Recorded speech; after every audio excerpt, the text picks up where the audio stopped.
is EWA Radio, the official podcast of the Education Writers Association, and I'm public editor Emily Richmond. No matter where you live, chances are your state is facing a workforce shortage in high-need areas like healthcare and high-tech. In Kansas, these needs are especially acute. In an 8-part series on college and careers, Celia Llopis-Jepsen and Bisaha of the Kansas News Service dig into these issues. They're going to tell us not only some of what they found, but how they did it and how other education reporters can follow their lead. Celia, welcome to EWA Radio.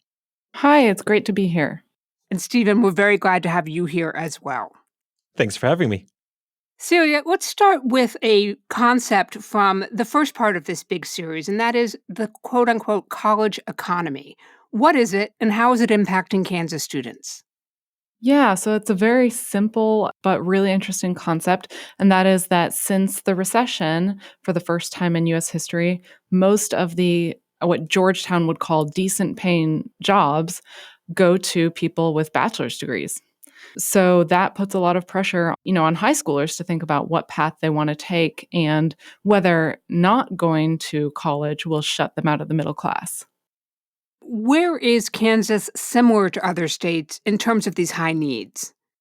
I think that there are probably similarities across a lot of states. One career that I wrote about is nursing, and the need for nurses is growing really fast in the U.S., and the reason for that is 10,000 people are reaching Medicare eligibility every day right now, and it's going to be that way for quite some time. With the cost of college going up, we really wanted to give people ideas to think about what types of bachelor's degrees pay off, because they don't all pay off, unfortunately, in the same way. And with a bachelor's degree in nursing in Kansas, you earn on average nearly $60,000 a year. I was sort of stunned by this. And Stephen, you referenced this data point in one of your stories. I'm going to ask you to chime in here. And that is that the state has about 1,800 projected openings a year for nursing. And the state is actually pumping 5 times as much money, $10 million a year, into engineering programs. The nursing initiative gets less than $2 million. I was surprised by that. Were you surprised by that? I'm not sure how surprised I was how much attention engineering got. Engineering is really built into the identity of Kansas, or at least the part of Kansas that I am based in, Wichita, Kansas. They like to call themselves the air capital of the world. And with all this manufacturing company, they build a lot of fuselages for companies like Boeing. So the idea of engineering being this great high-paying job, it makes sense that the state wants to invest in it. It's, again, tied so tightly to their image. Nursing is just a sort of national problem that we see everywhere. But when you just look at the numbers, we do need engineers, but we don't need as many engineers as the state wanted to create. The state was saying that with this initiative where they're putting something like $20 million a year towards engineering, they want 1,300 graduates. Meanwhile, they only needed maybe 1,000 or so, or they only had 1,000 or so openings a year. Meanwhile, nursing is this huge need that still hasn't been met. We're apparently making our engineering goal, not making our nursing need, but we're still dumping all these millions extra into engineering. So we were surprised by that disparity. It's worth also mentioning nursing is so in demand in Kansas that it actually tops the state's list for looking at short-term and long-term demand. So that's the type of need that we're looking at for that. And it's also interesting historically as a kind of springboard career that has traditionally helped people get into the middle class. What I thought you both did a great job of in this project is talking about that it's not just about finding students who are saying, hey, I'm either going to be an engineer or I'm going to be a nurse. There are a lot of kids with a lot of different goals and a lot of different ways that they can be served. How did you sort of narrow down what groups you were going to focus on here? I mean, you've got the 4-year degrees, you've got first generation, underrepresented groups. It's a massive undertaking. Well, I think we wanted to give readers some tools, just pick a few examples that would give them some things to think about. We did include in the series a kind of, listicle with tools that students could then use to explore themselves because, maybe I don't want to be a nurse personally, but okay, I get the point of wow, we're in a college economy right now. I need to figure out, what am I going to invest in my education? And college is more expensive and not all degrees pay off the same way. Well, Kansas has some really interesting tools. For example, we have one where the state uses real wage information of the graduates of its programs. So I can look at, for example, if I want to be a nurse or an engineer or something else completely, what did students who took that program and graduated from that program, any 2-year or 4-year program in Kansas, what did they end up earning 5 years down the line? And that also leads to other interesting information that we highlighted. So, for example, sorry to mention the engineering again, but it's a handy example right now. You could see with this tool that there are 2 engineering degrees you can pick at 2 state universities 3 hours away from each other. At one of them, it'll cost you $20,000 more on average. And yet, if you look 5 years down the line, the graduates of the 2 engineering schools are earning the same. So those are the types of things that we wanted to get people thinking, but then also show them here are all the tools where you can do your own calculus. And I don't think we intended it this way, but there was sort of a split where many of my stories were focusing on what the state was focusing on, where the state was putting a lot of its money and its resources, and how successful or not successful those college programs were. Where I think Celia did a lot of great reporting on programs and occupations and areas of the state that weren't getting that same attention and the effect that was having there. I want to talk about one of the areas where Kansas is making a big investment, and that's in technical colleges. Stephen, give us a little primer on how that's working out. Technical colleges are where there's so much growth. We're seeing community colleges losing enrollment. We're seeing universities, some years they just barely raise their enrollment, other years they're shrinking, but technical college is where the growth is. It turns out there's a very good reason for that. That's because that's where the state is putting a lot of its money. The state is paying for high schoolers, paying the tuition of high schoolers to do dual credit to take a technical education course. So it makes sense that there's all this growth in that area when that is how much the state is investing in. The state is investing about $25 million a year when it comes to paying for these high schoolers to go get this technical education. But beyond that, I mean, we could see that there are a lot of high schoolers that are going to these technical colleges, but that's not where all the growth is. It's where the majority of the growth is, but not all of it. There's been a lot of different arguments about why technical education has so much of a focus.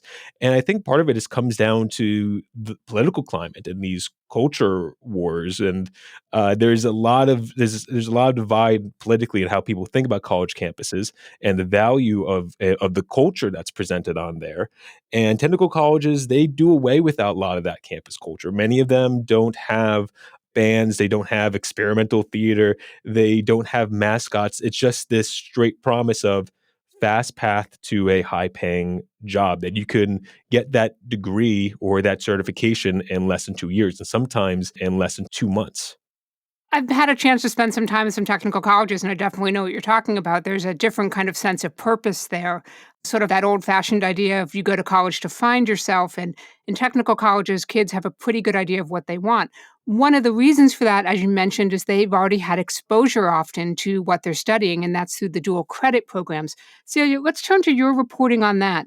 You found there are some plus and minuses. And what I was most interested in is that these dual credit investments by states are helping students, but they may not be helping the students who are most in need. Explain that.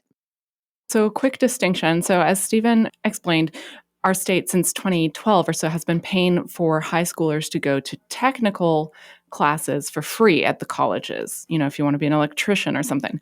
But now what we're talking about in Kansas is, well, should we expand that and pay for some of the more academic freshman classes that you might think of, like college algebra and English and things like that? So maybe 5 classes for free for high schoolers. And that's where I was looking at the research, because some of the key reasons that politicians are giving is that we want to help first generation college students, students from low income families, students that we know statistically are less likely to end up going to college. Will this open the door for them? But unfortunately, the answers on that seem to be mixed. In the past year, there have been 2 very significant studies out of Texas, because there's a huge dual credit boom in Texas that's been going on for a couple decades. And they're finding that there's a negligible impact on their student loans unless they really get a lot, and I mean a lot, like 2 years of dual credit under their belts before they start. And then the other issue is how it impacts students, once they get to college. There was some evidence that students of color, for example, are more likely to enroll in college but not necessarily finish. I believe that was the case with Black students, for example, became more likely to enroll in community colleges, not in four-year colleges, and did not become more likely to finish. So it raises a lot of questions about, okay, are we removing one barrier but then hitting another barrier? What's going on here? What I think this speaks to is this underlying challenge for Kansas as well, is they don't just need to train these future workers, they need them to get to want to stay in the state once they have acquired those skills. Stephen, I'm wondering what you heard from students when you talked to them about their future plans beyond that degree. Yeah, and that's really kind of the worry when it comes to how much money the state is investing in engineering. I got onto that aspect of the story because I was chatting with one of our interns in the office about aerospace engineering, which is that, I mean, that is the engineering occupation here in Wichita. And she was saying that her boyfriend, who was an aerospace engineering major, he was having to look elsewhere for jobs outside the state. That was very shocking that what we say, we need more engineers, and apparently we're graduating engineers and they're leaving. So if you're a student and you decide to go into engineering, it's not a bad choice at all. It seems like we're producing more than we need in the state, but you're not going to have much of a problem finding a job somewhere in this country. It's still a high paying job. There's so high demand all over the country. So really the danger is not for the individual student. They could go elsewhere. The danger is for the state. They're investing so much money in this time of tight budgets in all aspects of education here in the state. There's a lot to be investing in building up graduates that just aren't going to stay if the jobs aren't here. We're talking with Stephen Bisaha of KMUW and Celia Llopis-Jepsen of KCUR of the Kansas News Service about their series on college and career readiness in the Sunflower State. We want to mention that their project was supported in part by an EWA Reporting Fellowship. They retained all control over the editorial content. Don't miss an episode of EWA Radio. You never have to. You can find us on your favorite podcast app. And thanks for taking a moment to rate us on iTunes. Your support and feedback are helping us grow. Celia and Stephen, we talked about some of what you found. Now I want to dig into how you did it. What were some of the roadblocks that you encountered on this project?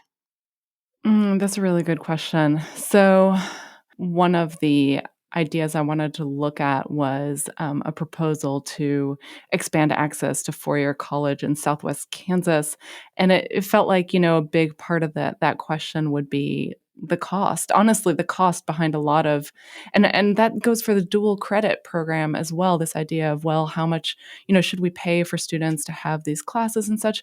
Actually, the cost studies that they've done so far to try to figure out what it would cost were mind-bogglingly not. They're running into real roadblocks with trying to pin down what this would cost because different community colleges are offering very different assessments. And so to just be able to give readers a figure of like, okay, taxpayer, or okay, fellow Kansan, like this is what this investment would cost you and what we would potentially get out of it was unfortunately not an easy thing to do. And how do you overcome that? I opted for giving people the information that exists and also embedding those underlying documents so people can, if they're interested, take a look at the cost study that was done on dual credit and trying to explain some of the concern that community colleges have about how the state is trying to put a $71 per credit hour price on this thing that's actually a lot more difficult to pin down. I mean, sometimes you just have to tell the audience that, like, I wish I could answer this for you, but I can't. And here's what we know so far. And Stephen, were there any big challenges for you on your side of things? I'm curious if there was pushback from any state officials on some of the conclusions you were getting to. I was surprised how relatively quiet they were about this story. I didn't receive much pushback at all, especially considering how careful I knew some of the economists talking about this story were, when we were interviewing them, being very careful about what they said about engineering. I was expecting a little more pushback than we ultimately received. For me, one of the biggest challenges was dealing with job projections and kind of really determining, are we producing more engineers than we need in the state? And job projections are always really tricky. You can go to the experts. You could go to, like, we went to the Kansas Department of Labor. What was great about them was you have this same government, the same state government was saying, we need 1,300 more engineers in the writing up of this initiative. And when you actually look at their job projections, that was not the amount. The problem was their short-term and long-term projections. These were coming out with different amounts. They all showed that fewer openings were being created or put out by the state. Yet choosing which number to go with was tricky.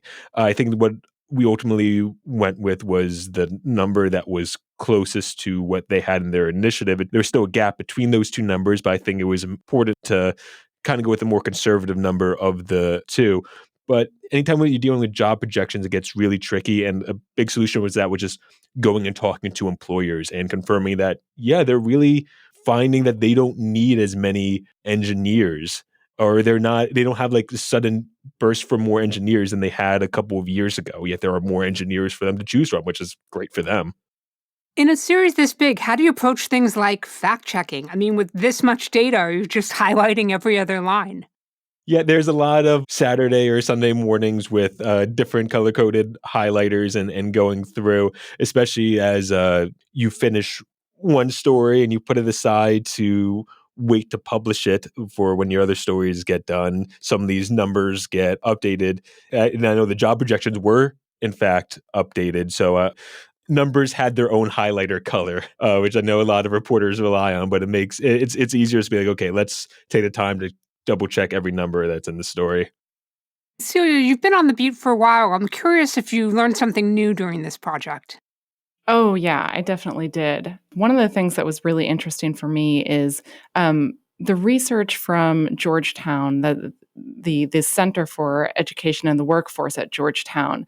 It really plays a big role nationally in state policies on pushing for a lot more kids to study past high school. And, they warn that out of every 10 kids that doesn't study past high school, only 3 of them are going to manage to make it into the middle class. So what we found when we looked at this is, that's kind of the underpinning research under our huge state push to increase people who go and study beyond high school. It was interesting to see that there's actually not agreement among economists on that. And there's also research that points to degree inflation, some evidence that we're requiring 4-year degrees for jobs that don't really need it.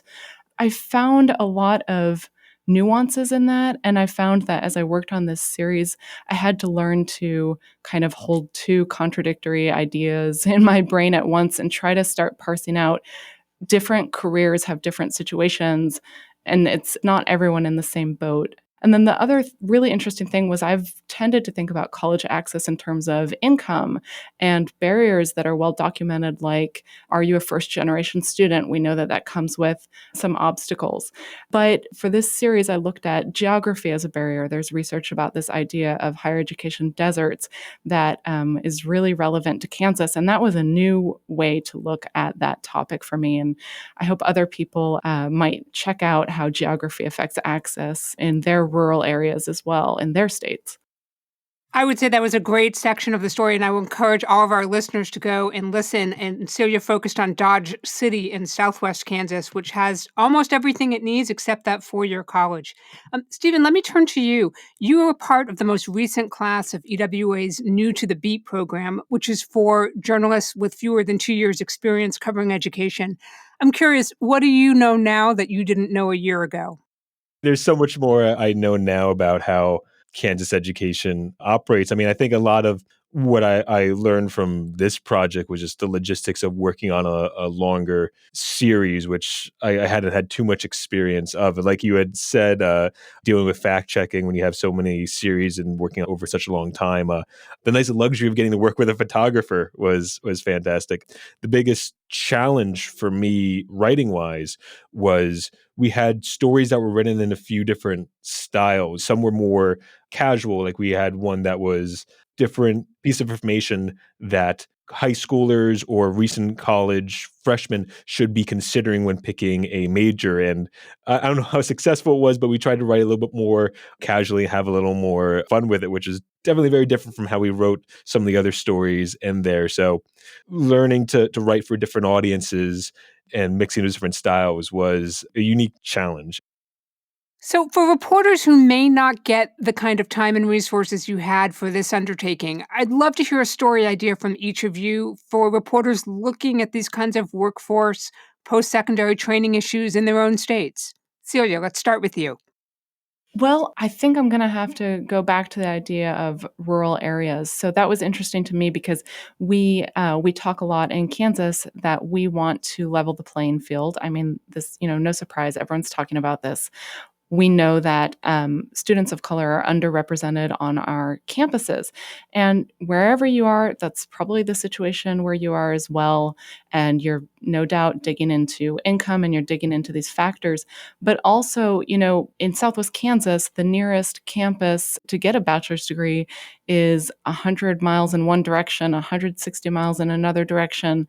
How does that present another barrier so that even if you're offering scholarships and such, I mean, teens just can't get away because we know that most students across the country study closer to home. So when there's not a place nearby to get a bachelor's degree, what is that doing to your state's ability to achieve those goals of leveling the playing field for students of color and students who would be the first in their family to go to college? And Stephen, an idea from you.